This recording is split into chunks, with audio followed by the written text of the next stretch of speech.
Okay. Um, okay. Good. Sorry. All right, let's call the meeting to order and let's start up. Let's do a pledge. The flag's behind you. Pledge allegiance to the flag of the United States of America and to the republic for which it stands, one nation, under God, indivisible, with liberty and justice for all. Thank you. All right, let's do a roll call.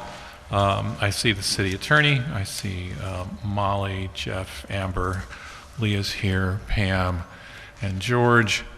Paloma, are you online? Hello, present. Okay, and I see the city administrator. So we have a full house and a quorum. And then let's start with public comments.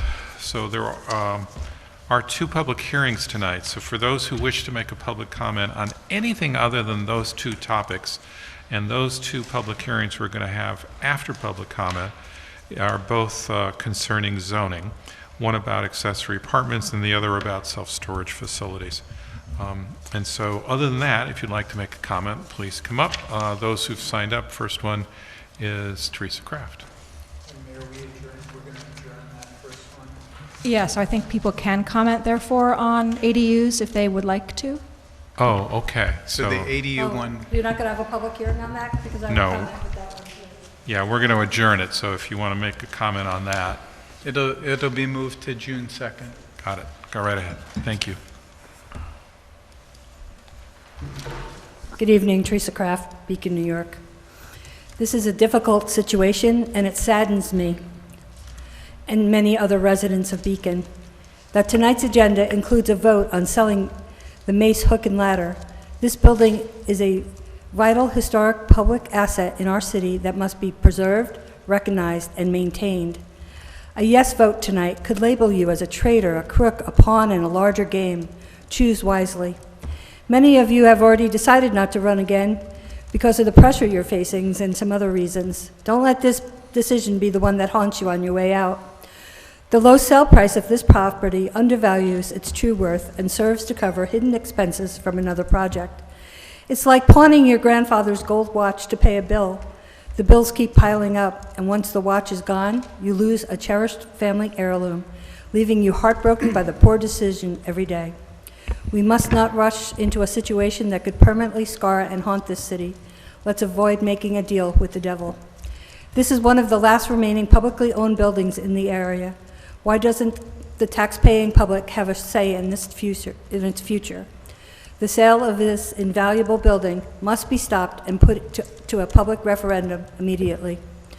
This building is a valuable asset for our city, and I'm not referring to cash, coins, or small change. I urge you to halt the sale proceedings and minimize your losses while they are still manageable. It's not too late. The city can explore various options and ideas for collaborating with partners to utilize the building in a way that best serves the community rather than selling it. Even if the city were to include a requirement for the building perpetual historic preservation, mandate immediate stabilization of the structure and stipulate that the agreement would be nullified if the developer opts out of the historic preservation part, there is no guarantee that these clauses would be upheld once the building is transferred to a private developer. In addition to concerns about historic preservation, it is important to note that the firehouse building has never been abandoned, has consistently shown signs of care. I believe we would all love to see it transformed into something wonderful for our community, such as a museum and community center for the residents of Beacon. This building has never been a financial burden on this city or its residents. More importantly, it is located next to one of the oldest and most historic homes in Dutchess County, the Madam Brett Homestead. This is part of our history and the fabric of our community. In just a few short years, we have witnessed the destruction of many of our historic view sheds. Unfortunately, the same fate awaits Beacon Engine Company number 1, if that too is sold to a developer. We need to 15 advance the seconds. rewriting of our city's comprehensive plan and establish a Historic District Landmarks and Preservation Commission. Time is of the essence, and we can no longer afford delays. Therefore, I strongly urge the city to implement a building moratorium immediately. you want me to come back later at the end of the day and talk about the ADUs? Because I have a whole think- nother thing, and I don't know that I can wait till June. I think you'll be able to do it when we bring it up in public hearing when it comes back, so, All right, I'll be here. all right, thank you. Dana Rubin? And Ben, we couldn't really hear you. Can you hear me now? That's a little better. Okay, hi, I'm Donna Rubin, 40 Cliff Street, and I just arrived in Beacon about 5 months ago. This is my second city council meeting, and I went to 3 planning board meetings, and I have some very brief remarks. I'm very, very pro-growth. I want to encourage density in our city. I really do understand we need apartment buildings, condos, commercial buildings. I understand the importance of growth to our communities, and I welcome it. My concern is with bad architecture that doesn't fit the properties and doesn't align with the character of the city. And one bad design paves the way for another and another until the look of our city and the character is forever degraded. So I made similar comments at the planning board meeting last week, and when I finished the comments I'm about to make here, the board suggested that I come here tonight and make the same remarks. In fact, John Gunn said, please come back to City Council. He said, I agree with your remarks. So prompted by that, I want to share my puzzlement about some of the process here. I have been a longtime resident of the Hudson Valley, so just because I'm new to Beacon doesn't mean that I'm not new to how things, are in the Hudson Valley. And I understand that here in Beacon we have this prime opportunity to create residential and commercial properties on sites that are so close to mass transit. It really is a golden opportunity, and so we're very lucky to have that. But what puzzles me, and let me just say first, I recognize all the hard work that goes into these meetings and the planning board meetings, and I know all the volunteer hours that go behind it, and I also know that mostly you hear complaints. I get that, I know why, but I don't want to just come up here to complain. I'd like to be constructive. So here's what I'm wondering. Why is it that in Beacon we have no separate commission or committee for the planning board? Not just a subcommittee of the planning board that is made up of the members of the planning board, but a separate advisory group of individuals who have expertise in urban planning, architecture, historic preservation, landscape engineers, environmental science, local history, those kind of people to hear and review the proposals and advise the board, the planning board, on what's being proposed. Beacon is full of those kinds of people with that kind of specialized knowledge and expertise, and we should be drawing them into the process. So just really quickly, I did a little bit of research. The city of Poughkeepsie has a Historic District and Landmark Preservation Commission. So does the town of Poughkeepsie, the city of Hudson, city of Kingston, town of New Paltz Historic Preservation Commission, Schenectady, Marbletown, Saugerties, Woodstock, Peekskill, city of Peekskill Historic 15 Preservation. seconds. All of these, Rhinebeck, Irvington, Cold Spring.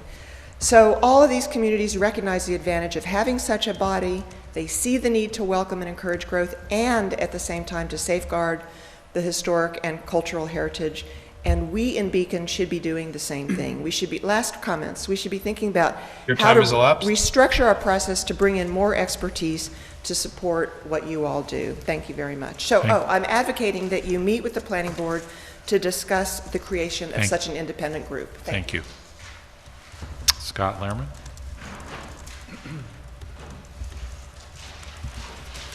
Good evening, everybody. Scott Lerman, 40 North Street.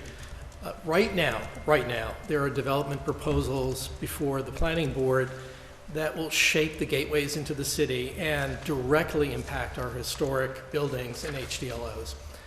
One of them literally is a proposal to add an annex onto the telephone building.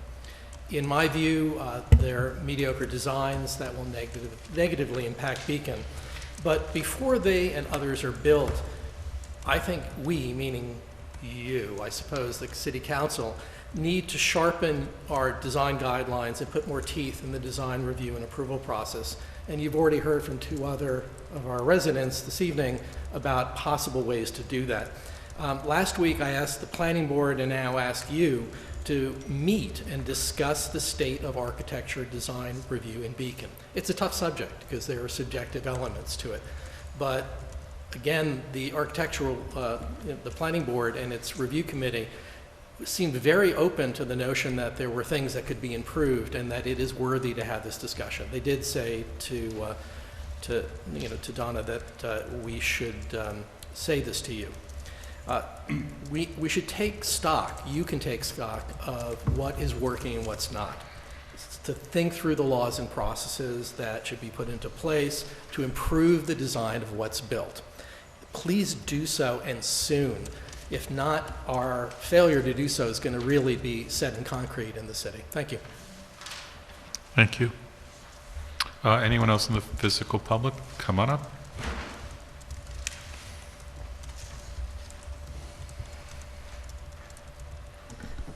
Thank you. Katie Helmuth, Ward 1 and a Little Beacon blog. A few topics tonight. First, the traffic light on Main Street in Walcott at the Beacon Creamery at 2:30 p.m. today, it gives Main Street traffic 15 seconds to go.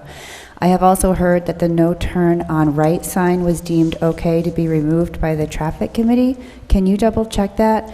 And if so, remove the no turn on red sign so that we can turn right on red there. For a council so concerned about idling traffic that they banned drive-throughs citywide, there are a lot of idling cars at that intersection. Second, as the City Council considers communications changes, I request that the council lift the ban that the City Administrator, Chris White, has placed on me at a Little Beacon blog, which blocks all department heads from answering my questions. After I published an article in 2021 about the case of the City of Beacon versus Reuben Simmons' employment in the Highway Department, he requested for me to meet with him in person about how to cover city government. I declined the invitation and was then told by several department heads, including both police chiefs, Frost and Figlia, and the Parks and Recreation Director, Mark Price, that they were instructed not to answer my questions. Third, I second Teresa Kraft. The City of Beacon should be ashamed of itself for evicting the retired volunteer firefighters from the community centers that they use in the original firehouses in order to sell this building for the geothermal floor payment in the new building. They used those buildings and maintained it themselves with their own dollars, just like how the veterans do it at the Veteran Memorial Building. I learned this in an interview with them that will be published. Thank you. Thank you. Anyone else in the physical public? Okay. Ben, anyone online want to make a public comment other than our public hearing regarding self-storage? If you're on Zoom and you'd like to make a public comment this evening, please use the raise hand option at the bottom of your screen. If you're on a phone, you will need to press *9. Lastly, if you're watching on YouTube, you will need to join the Zoom link instead by visiting beaconny.gov, and you can find the link on our community calendar. As of now, we have one hand raised online, and that is Mikal. You have permission to speak whenever you're ready. Thank you, Ben. I'm making a general comment. I heard the mayor say that it's a public hearing about the storage, but that's not what I'm here to talk about. I just wanted to reiterate my request that the council and the city publish meeting minutes. It's extremely difficult to stay informed about the decision process without structured meeting minutes that we used to have for decades, at least, that I'm aware of, and that abruptly stopped during the pandemic for no good reason.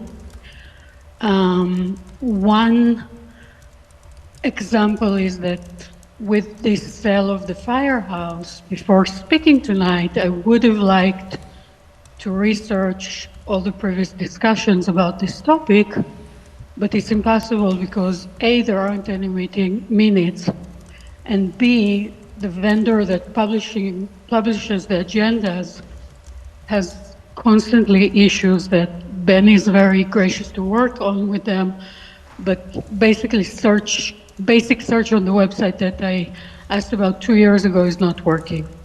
And this is just a symptom of the transparency issue that is plaguing the operations of the city council and the mayor.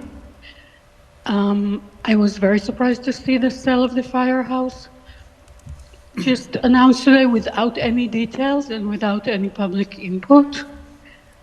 After hearing that the selection of the brokers was very questionable, and then publishing no information about the sale itself or sharing information with the public transparently, it's a major concern.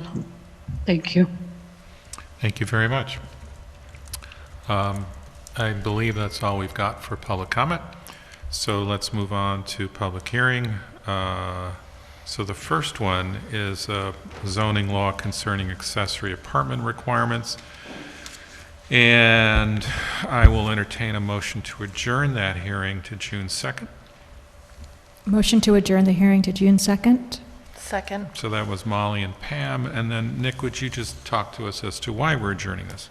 Certainly, Mayor. So the City Council has received a report and recommendation from the City Planning Board that has a number of comments and suggestions with respect to modifications to the existing law, including to the definitions, some technical comments about whether certain criteria should be set forth as a percentage or as a square foot, and some other comments. They are in favor of a local law and have expressed support for many of the concepts, but believe it needs further work. And in our office reviewing it, the issues they raise merit discussion, and if adopted by this council would then result in changes to the local law that would be the subject of the public hearing on June 2nd. We think there's sufficient time, given the nature of their comments, to have a discussion with you next week, turn those edits around, and have a revised local law available for the June 2nd public hearing. Okay. And then, did the county planning respond? They did, and the county planning board responded that it was a matter of local concern. They didn't have any specific comments. Okay. Any comments from the council before we vote on a motion to adjourn?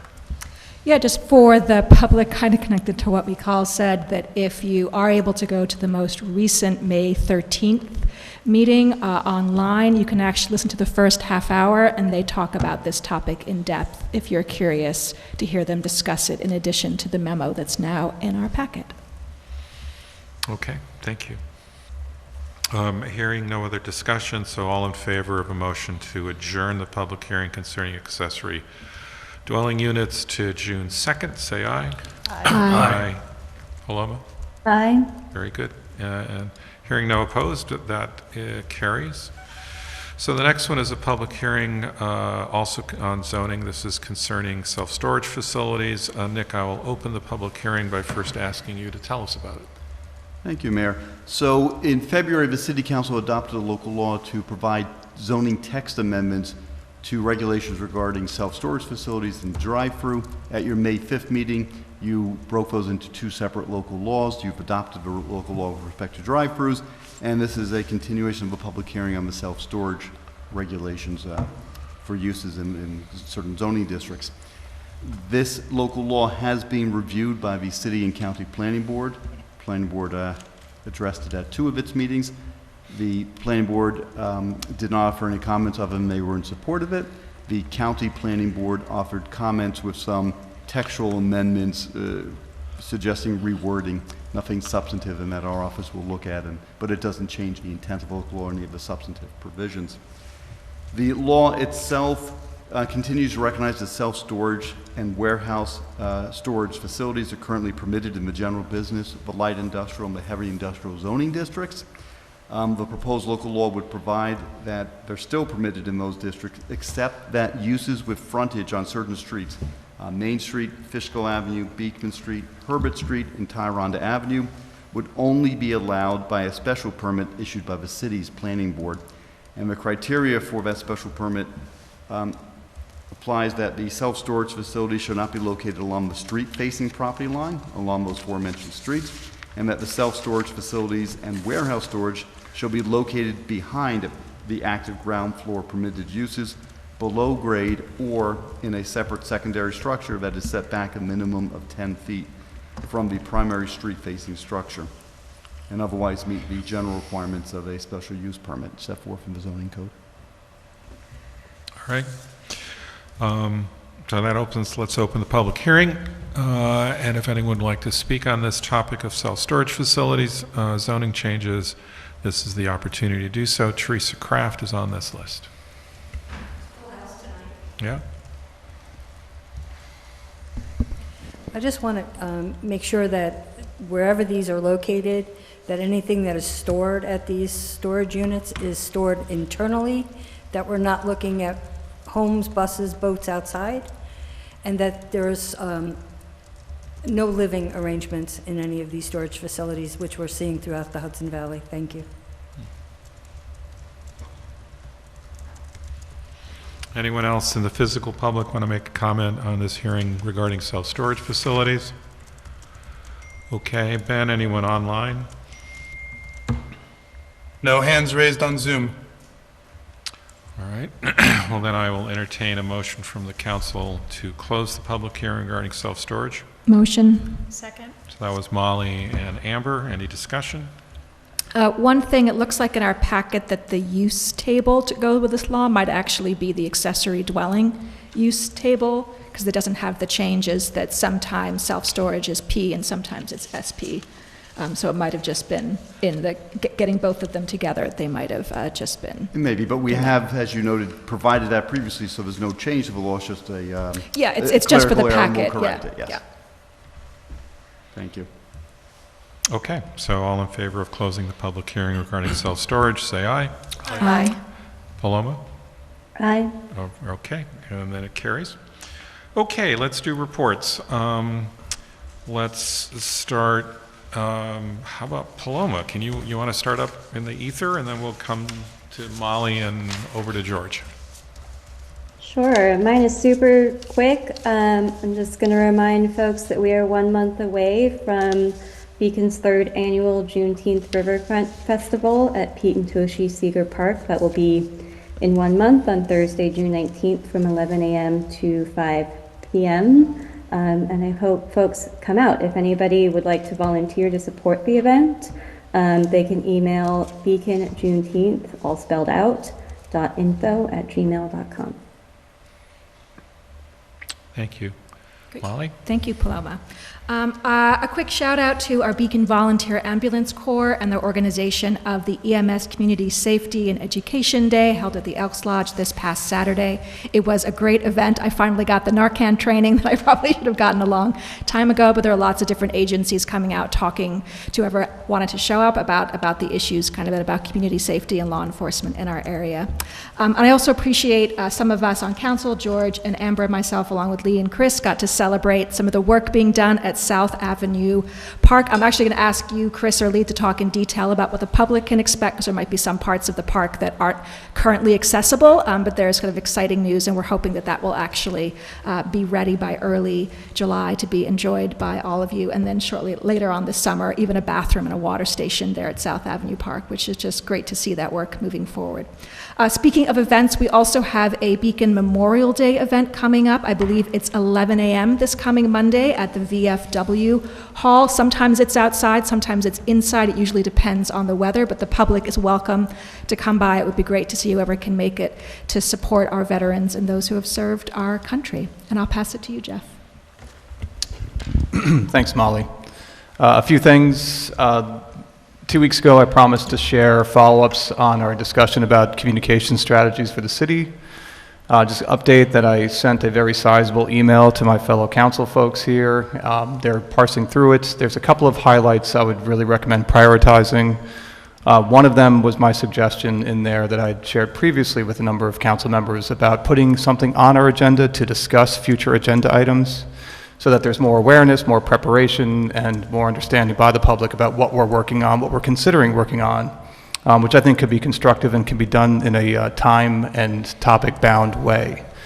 I also shared the updated questions I'm proposing for the council, on the City Council webpage survey links.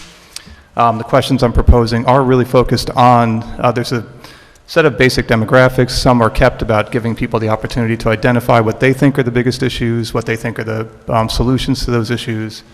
But there's about 4 questions that focus on communications. So they can give, I think, constructive feedback on what we can do and what they would like to see in terms of communications out of the city. So I would like to update that survey soon. I know a number of people are very interested in utilizing it, as a number have. And in that email, I also shared the responses from the previous fall version of that survey. two other items. One is, on the topic of communications, I very much appreciate the comments tonight. I appreciate the comments about the firehouse. I feel like it has been perhaps not sufficiently discussed. There's a lot of people who are concerned about the issue, and I definitely understand where they're coming from. And so just coupled with my concern about the degree of communications that we do, I think even just for feedback, it would be, I understand and I sympathize with the idea of receiving more feedback about ideas and solutions that could have been considered, even against the realities of what we were facing. Last one is on the school board vote. There is a vote tomorrow, all day tomorrow, to vote for the budget, to vote for candidates for the board. So please get out and vote. Thank you. All right. I will start by saying that I agree. I think we've been asking to have a discussion with the planning board, so it would be good to get that scheduled. I am interested in what some kind of potential historic commission or review might look like, or how that would work within the process, knowing we have an architectural review board, and whether it's a matter of strengthening that routine or if there is a need for a separate one. I would also like to thank the Animal Rescue Foundation for the work that they do in our community. I had the pleasure of joining them along with the mayor on Sunday for their 10th annual 5K. So I congratulate them on having that successful fundraiser for 10 years. Those are not easy events to put on. And this organization is all volunteer-led, like many in our community. So I thank them for the work that they do. And if you want to know more, there is a nice 5 questions in this week's Highlands Current with the race director. You can learn a little bit more about how she started the race and what they do at ARF. So again, thank you and congratulations on 10 years of the 5K, but many, many years of being part of our community and keeping animals safe and providing for their welfare. Thank you, Amber.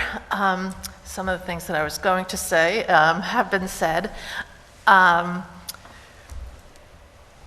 It is time to meet with the planning board. I know I've said it before, but just listening to the comments tonight, again, it sounds like the planning board wants to meet with us and we want to meet with them, so we just need to get a date and do this. Also, communication, can we look at what had been offered if something did stop so that we can see if we can bring it back? In the sense that one of the comments was that things changed during COVID. And then also for the Memorial Day service, I just wanted to double check, is there anything prior to the 11 a.m. service? I know sometimes there had been a wreath laying, and I couldn't find that information on our website, so it would be helpful to have that. And otherwise, just thank you to the residents for being patient on the Fishkill Avenue road work. I know they start early, and it is just a thank you for everybody's patience, and we'll be very happy with nice roads and beautiful sidewalks soon. Thank you. Well, being the last to go, most things have been said. But I was walking down along Main Street this weekend, and I counted at least 8 new businesses that had opened very recently or were about to open. Combine these with those that have opened within the last year and all those that have weathered the pandemic, and we have a mile of vibrant economic activity. I guess I just want to thank all those businesses that have contributed so much to our success as a community. Having been a small business owner myself, I can attest that these entrepreneurs have spent countless hours and significant capital to open their doors and to keep them open. I hope we all remember to show our appreciation by stopping by and patronizing these businesses. I thank them for their commitment to our city and wish them all the best of luck. That's it. Thanks. Thank you all. Let me just do a couple of items. So Memorial Day, just FYI, there is a wreath ceremony at the bridge of East Main Street. That's usually at 9. Someone said it might be at 10, but I thought it was at 9. That's what I've heard. Ben has the application. Ben, what time is the? I believe it is 9 and then 11. Yeah. And I will clarify that with the organizers and have it up on the website tomorrow. Okay. So that's the one thing. On ARF, that was really fun. So thank you, Amber, for doing the certificate and the judging of the cutest, no. Most creative, funniest costume. Yes, so I deferred those decisions to Councilmember Grant. Speaking of Main Street, Hudson Beach Glass, which all of you know was our original Tompkins hose, is probably the jewel of Main Street. It has been privately held for 20 years, 25 years, getting close to it. And the work that they've done as private owners of one of our historic on the Federal Register sites has been a spectacular boon to Main Street, and I look forward to others, firehouses doing the same.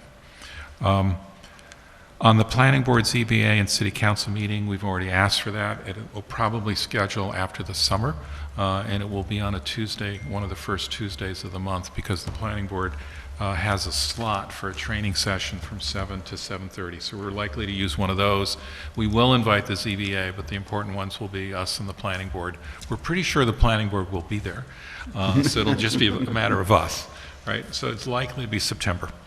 And I like doing them once every couple of years. We just skipped a few, so we'll get back to it. South Avenue Park, Chris will tell us more. I also just want to do a shout out both to Chris and also to Mark Price for all the work that they've done on the South Avenue Park. We have made amazing investments in our parks, including Memorial, South Avenue, and Green Street. Not to leave Seeger Park out, it's just that we're waiting to see what the TOD proposals look like and what they might be able to include in our improvements for that park. Other than that, I will stop. Last item. I too have wanted the no right turn on red on Main Street and also for Plank at 9D pulled, and those are controlled by the state DOT. So we just don't have a say in that matter. And that's all I got. Chris?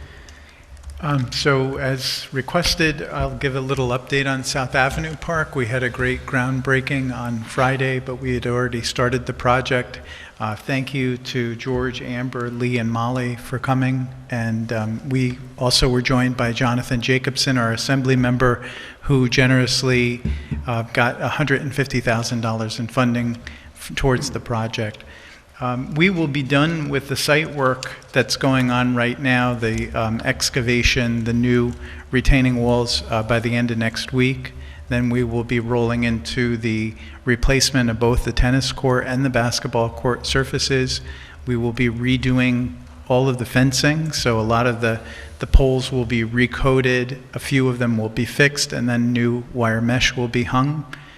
We have new lighting going in at the basketball court, and then towards the end we will be resetting a prefabricated restroom facility. So they're building the base for that. Some of you saw the manhole that was there to serve that facility.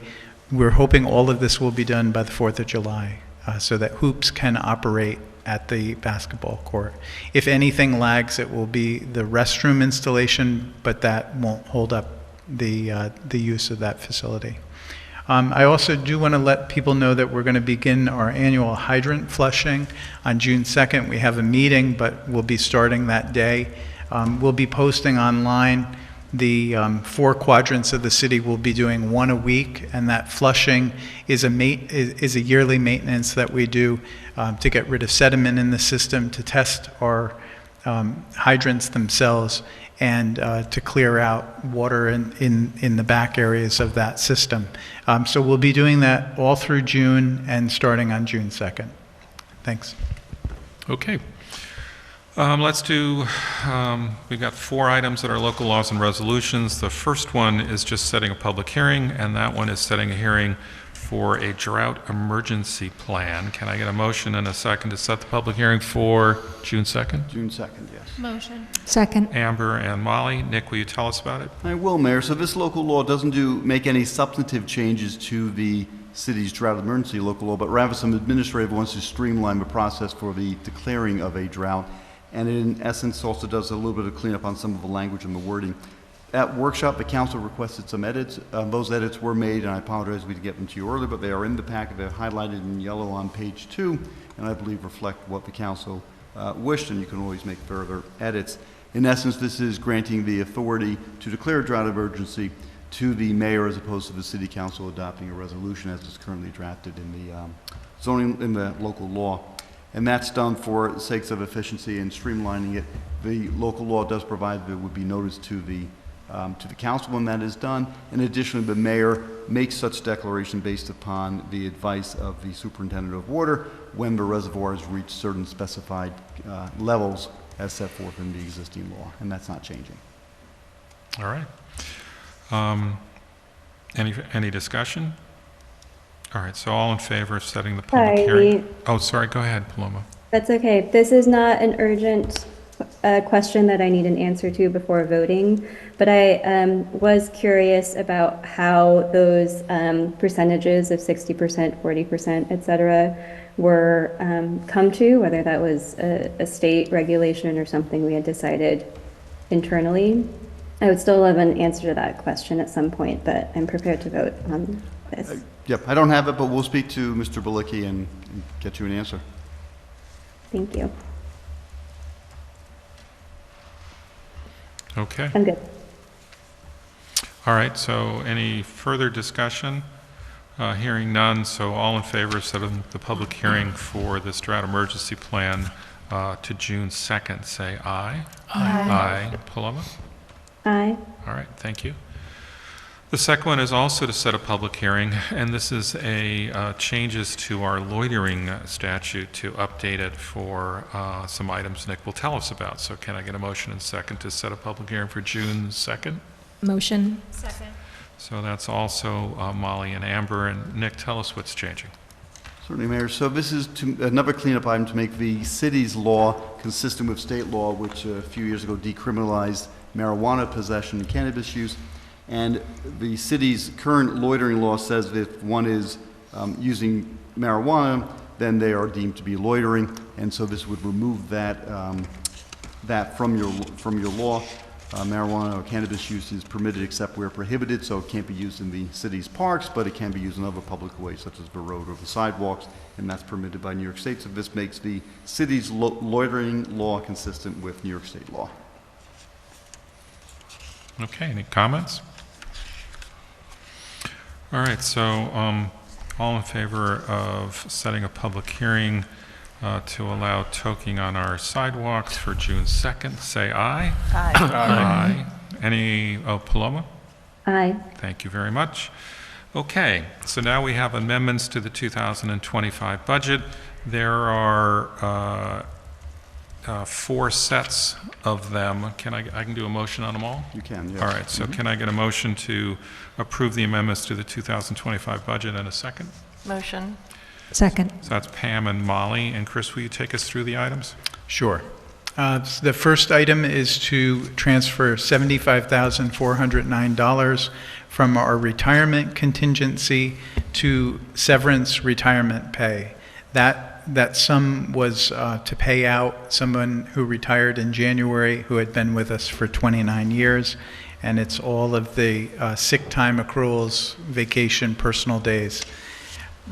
The second items are items in the general fund, the water fund, and the sewer fund to cover the increases that we passed late last year for the CSEA bargaining unit. And those are, firstly, to transfer $198,240 from contingency to the salary and payroll tax lines in the general fund. The second one is for the water fund, and that's to transfer $50,364 from contingency to salary and payroll tax lines. The third is in the sewer department, in the sewer line, transferring $39,863 from contingency to the salary and payroll tax lines. And as I discussed last week, we had proposed the budget knowing what the increases were likely to be with CSEA, so we had put that into the budget and contingency. You passed the budget and the CSEA contract the same night in November, and so this is just catching up to have those amounts that were previously put in contingency moved over to the payroll, because we're getting to the point where we need to restock those funds. Any discussion? And again, we went through this in workshop, so not surprising. All right, hearing no discussion, all in favor of approving these budget items, say aye. Aye. Aye. Paloma? Aye. Okay, that's 3 down. So the last one is a resolution authorizing the sale of the property at 425 Main Street. I'm looking for a motion and a second on that, and then Nick will take us through it. Motion.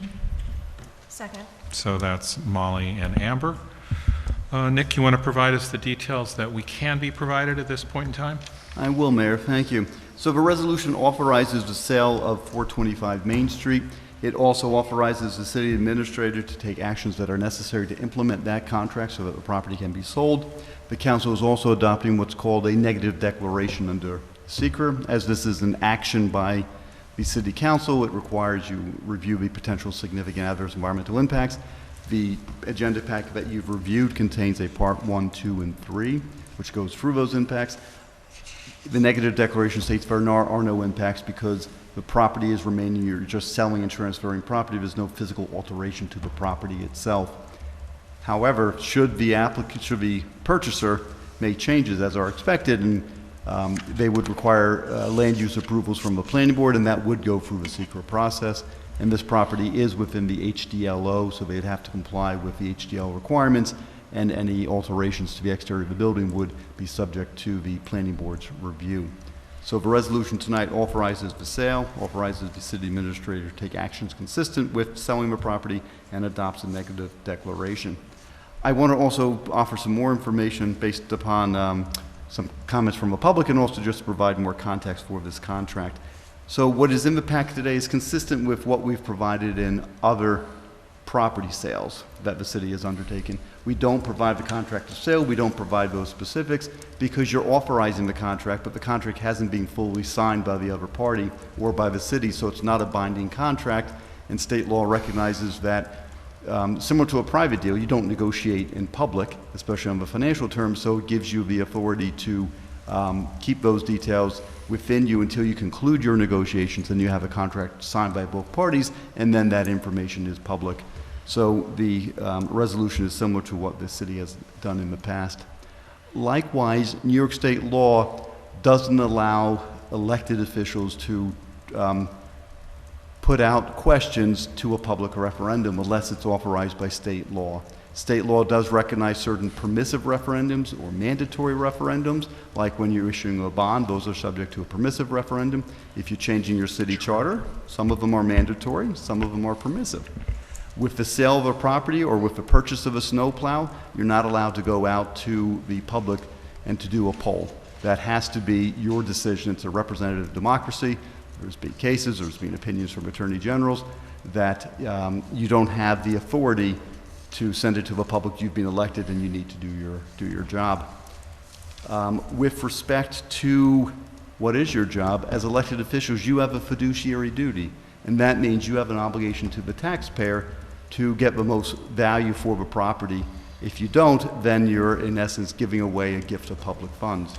So for example, if you had an offer, and I'm just using this for illustrative purposes, offer for person B for $500,000 and someone else for $5 million, even if you liked what offer A for $500,000 was going to do, you can't accept that. You have a duty to the taxpayers to maximize the value of a public asset. And so even though the $500,000 may be doing something that is nice and neat and would be beneficial, you have to sell it to that which is going to be more beneficial to the taxpayers. And you have that fiduciary duty. Also, the property is being returned to the tax roll, which is something that, that you would consider as well.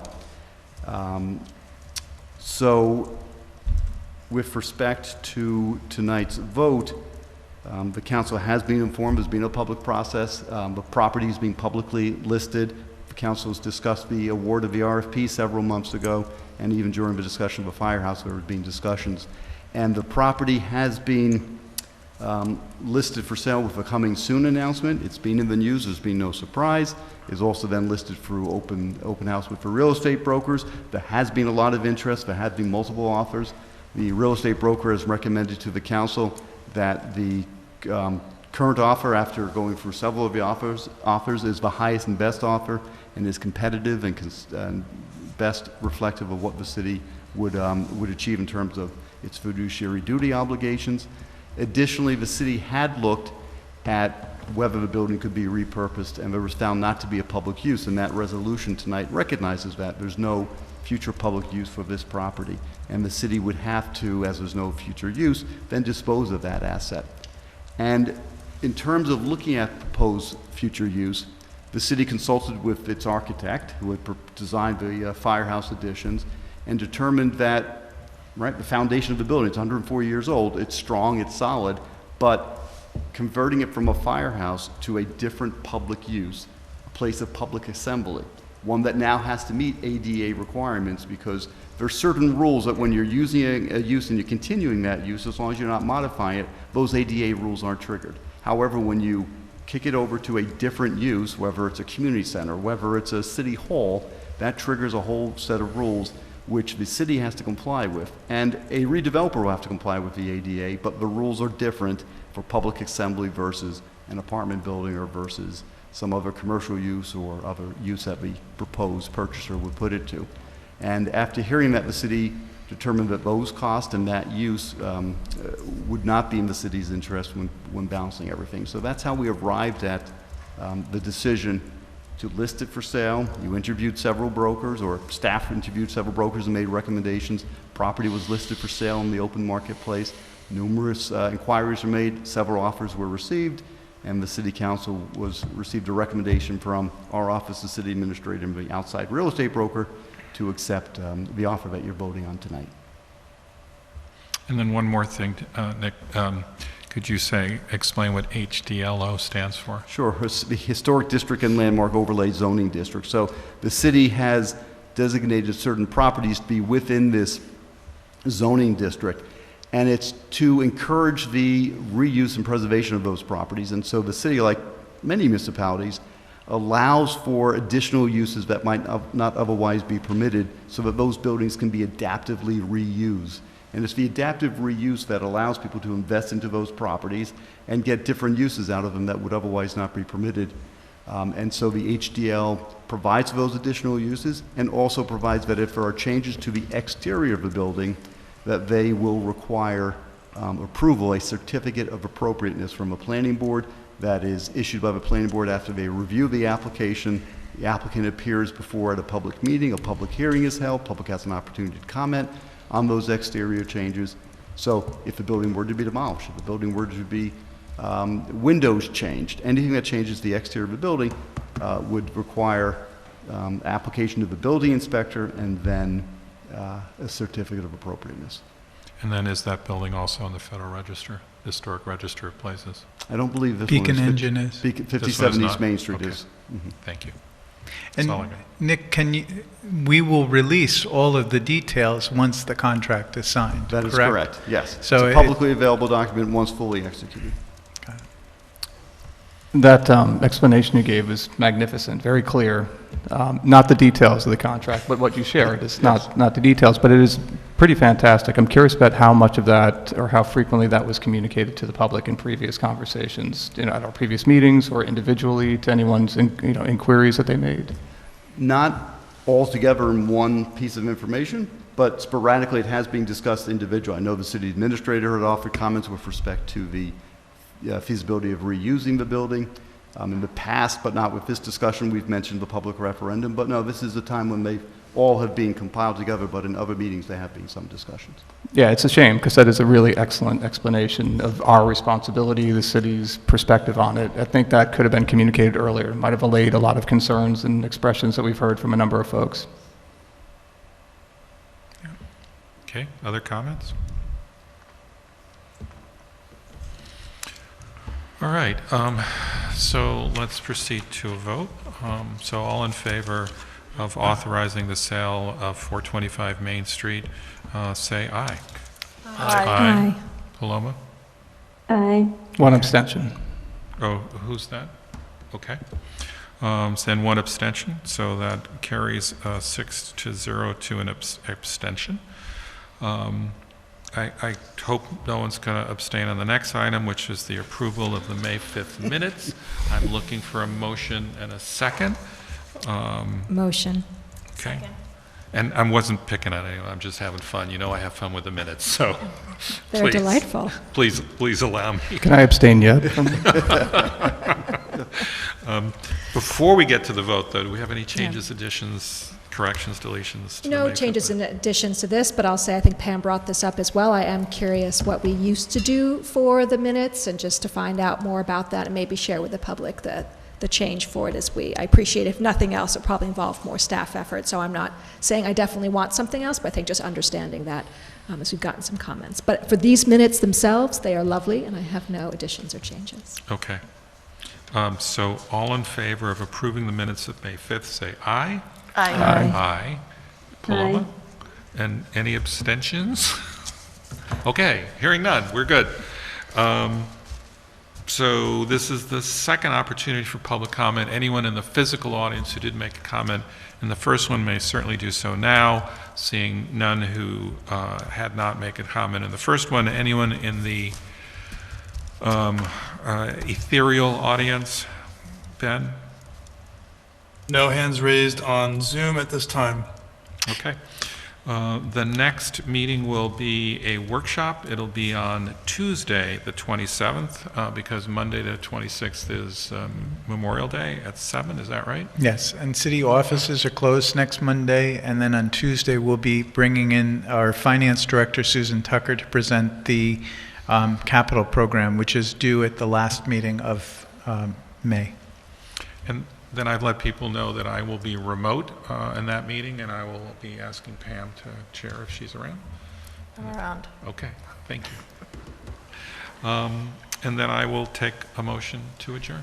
Motion. Second. Pam and Molly, all in favor? Aye. Aye. Paloma, thank you so much, everyone, and have a great evening. Okay, Record. thank you all.